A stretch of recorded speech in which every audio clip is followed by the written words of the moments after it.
Hello, fellow Murdlers. Today is Wednesday, July 3rd, 2024, and it's a great day to solve a murder.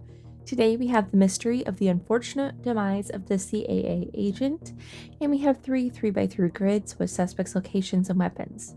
We do have statements today because it's Wednesday, one for each suspect, and we know that two of these must be true and one of these must be a lie. Whomever is lying is our murderer today. Alright, let's go ahead and check out our suspects. We have Coach Raspberry, Vicomte Eminence, and Miss Ruby. Our weapons today are a heavy candle, a pair of leather gloves, and a fork. And the locations today are the computer room, the screening room, and the enormous bathroom. Alright, let's check out our two pieces of clues and evidence. Okay, this is a relationship clue. So Vicomte Eminence had a crush on the person who brought a heavy candle. Simply means Vicomte Eminence did not bring the heavy candle. So you can put that in there.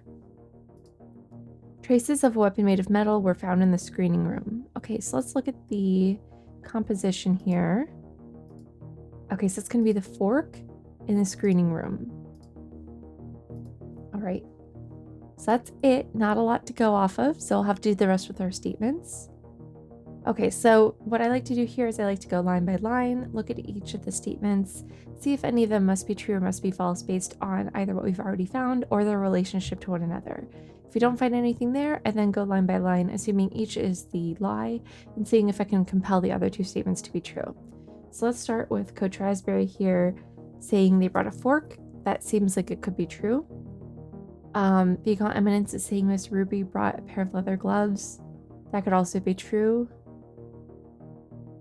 And here we go. Coach Raspberry in the computer room according to Miss Ruby. So that wouldn't work if Coach Raspberry brought a fork, right? Because if Coach Raspberry brought a fork, that's also essentially Coach Raspberry saying they were in the screening room.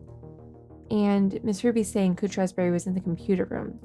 So the lie must be one of these two, which will allow us to put this as a truth in the grid now. So we can say that Miss Ruby did bring the pair of leather gloves. And that tells us then that Vicomte Eminence must have brought the fork. So that means that Coach Raspberry is the liar and the murderer today. So you can put Coach Raspberry in there. And Coach Raspberry must have had a heavy candle by process of elimination. And we know Coach Raspberry was not in the screening room, but that's all we know so far. So let's kind of take it from there. This is true based on the fact that this is the lie. So I guess we can say that Coach Raspberry was in the computer room, which means that Miss Ruby was in the enormous bathroom. So we can put those in here as well. Okay, so there is everything all filled out. So we have Coach Raspberry with a heavy candle in the computer room. Let's go ahead and see if we were right. All right, we were right. Thanks so much for playing along with me today. I hope this was a helpful walkthrough, and we'll see you tomorrow.